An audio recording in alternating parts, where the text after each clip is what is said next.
How was the Bible formed? Did it fall from heaven as one complete book?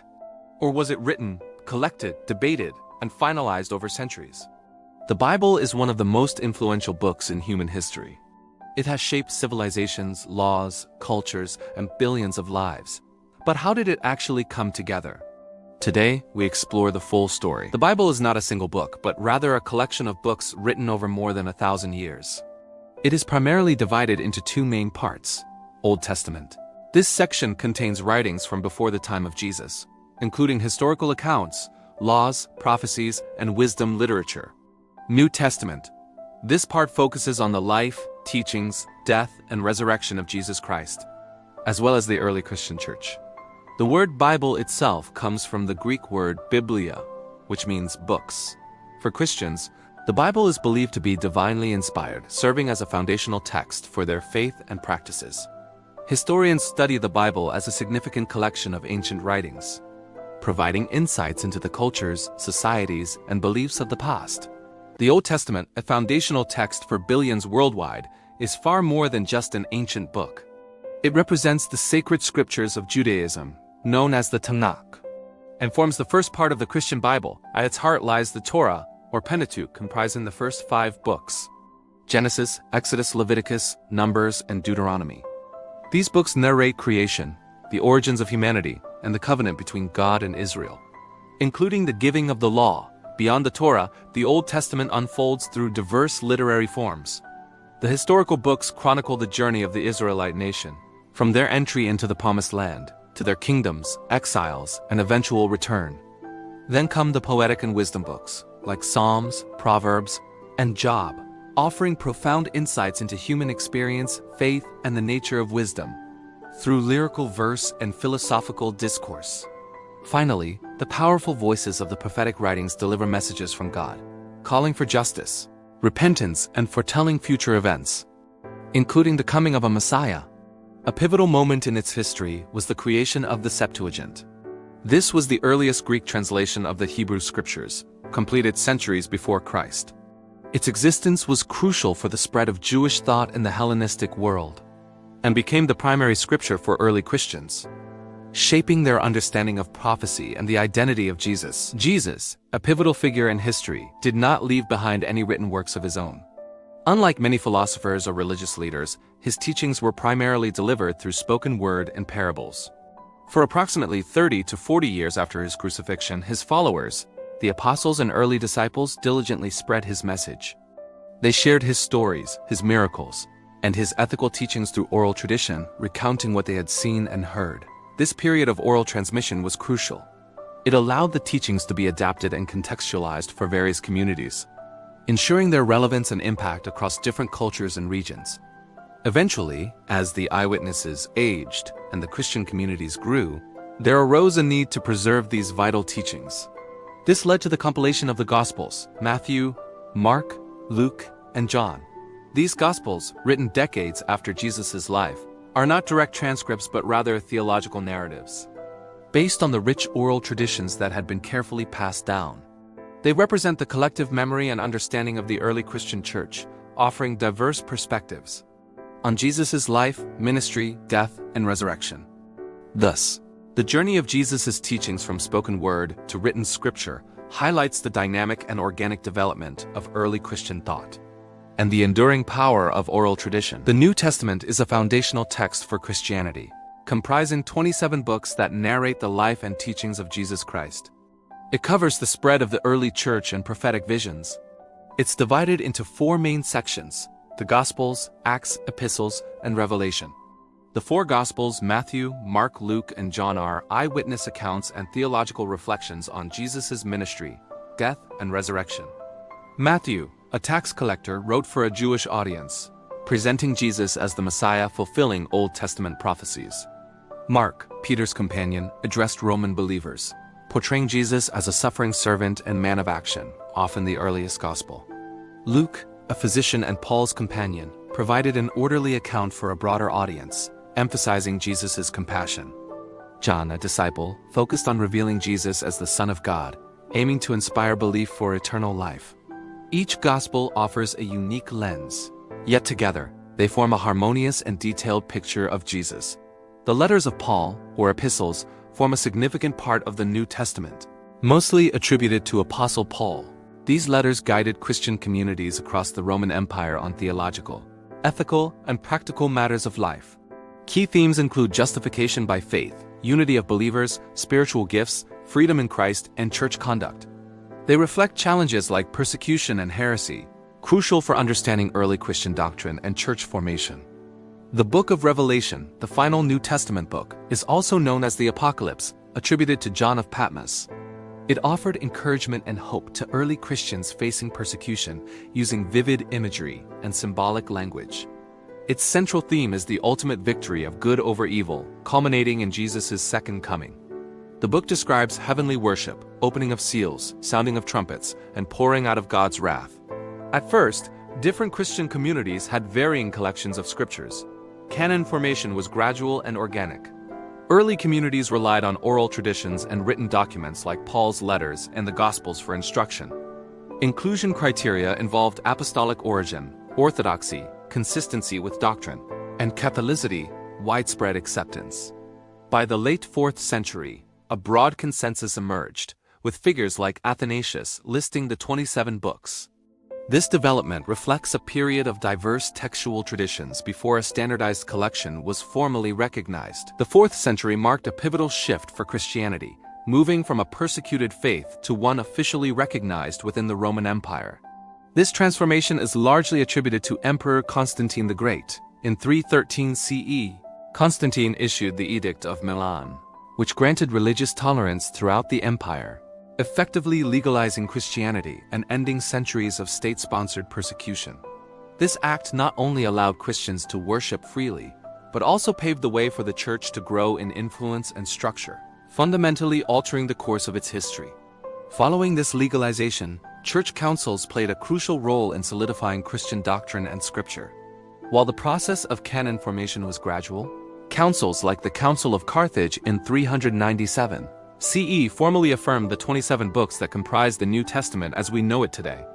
These councils, guided by criteria such as apostolic authorship, widespread acceptance, and theological consistency, provided a definitive list, bringing an end to earlier debates and variations in scriptural collections among different Christian communities.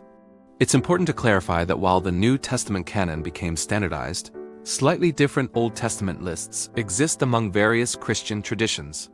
For instance, some traditions include books known as the Apocrypha or Deuterocanonical books, which are not found in the Hebrew Bible or in the Protestant Old Testament.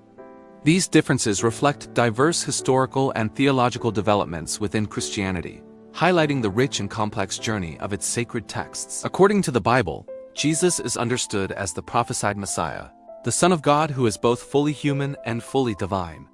He was born of a virgin, lived a sinless life, taught profound lessons, and performed miracles. He was crucified and ultimately resurrected. Christians believe he is the Savior, Redeemer, and Mediator, and that he will return to earth in the second coming. The title, Son of God, in Christian theology signifies Jesus' divine nature and his eternal relationship with God the Father. This concept underscores his unique identity and mission, particularly his role in saving humanity from sin.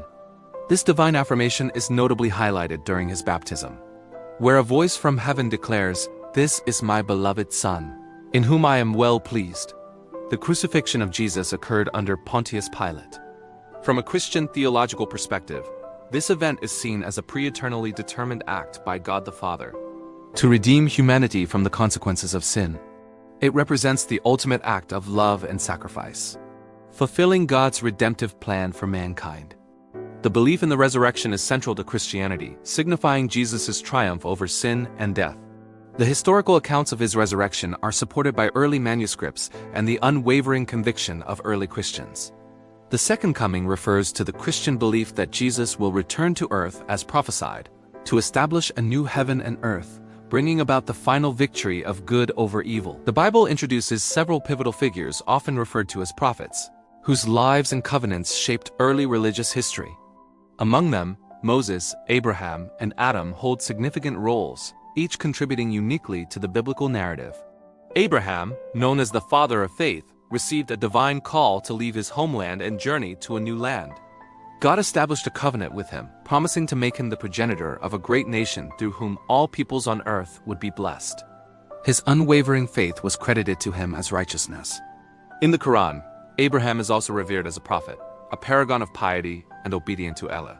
Though the Quran emphasizes his role in building the Kaaba and does not detail the biblical accounts of his misdeeds, Moses is presented as the liberator of Israel.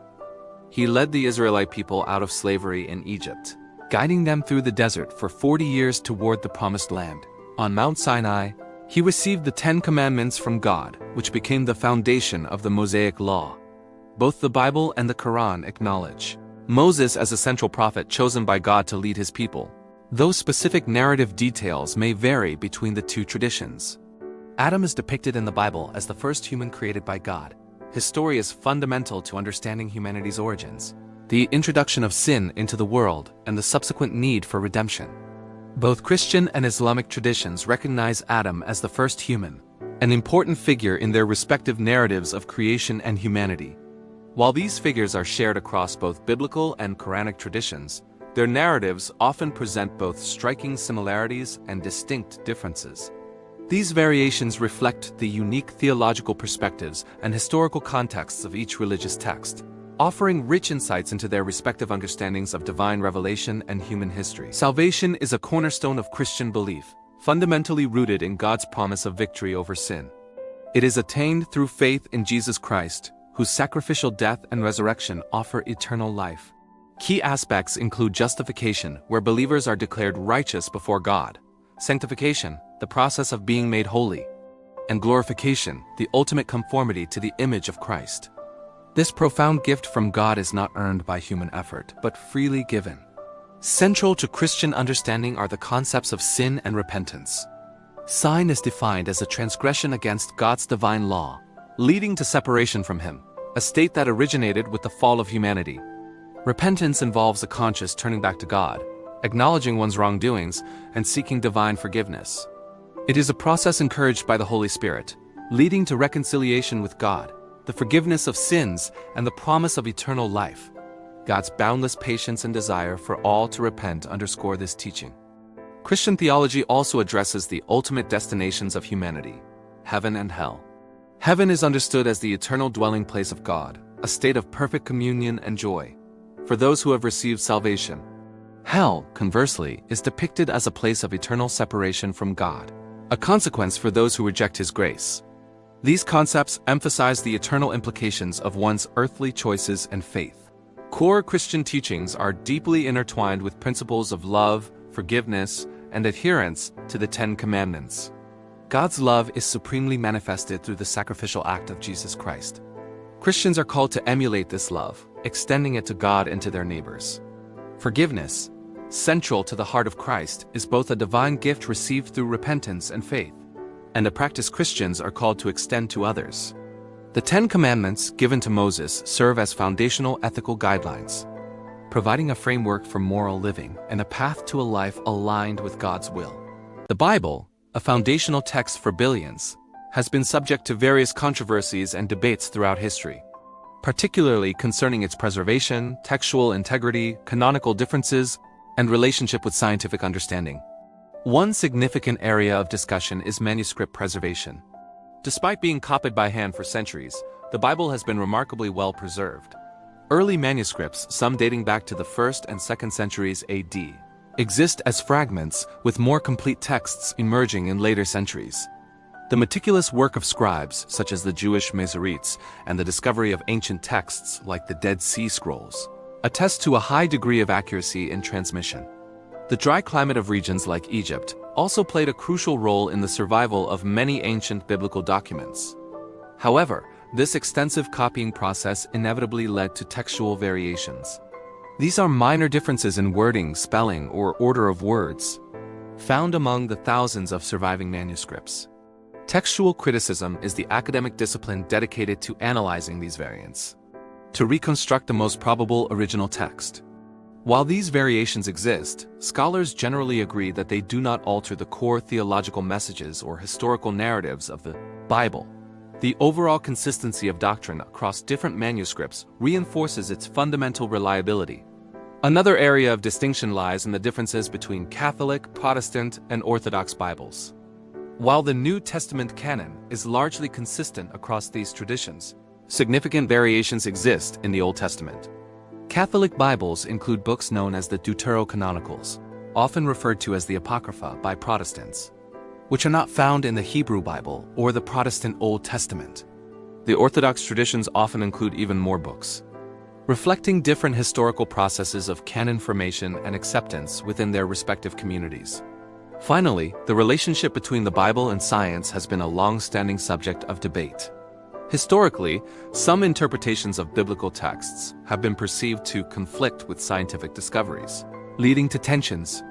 However, many theologians and scientists today advocate for a complementary view, suggesting that the Bible addresses questions of meaning, purpose, and morality, while science explores the natural world through empirical observation. This perspective allows for a harmonious understanding, where both faith and reason contribute to a comprehensive view of existence. The Bible was not formed in a single moment. It was written, preserved, debated, and recognized over centuries. Whether you see it as divine revelation or historical literature, one thing is clear: its impact on human civilization is undeniable. It shaped cultures, laws, morality, and the faith of billions. Now the real question is, what do you think? Is the Bible purely a religious text or also a powerful historical document? If you found this video informative, please like, share, and subscribe to support the channel.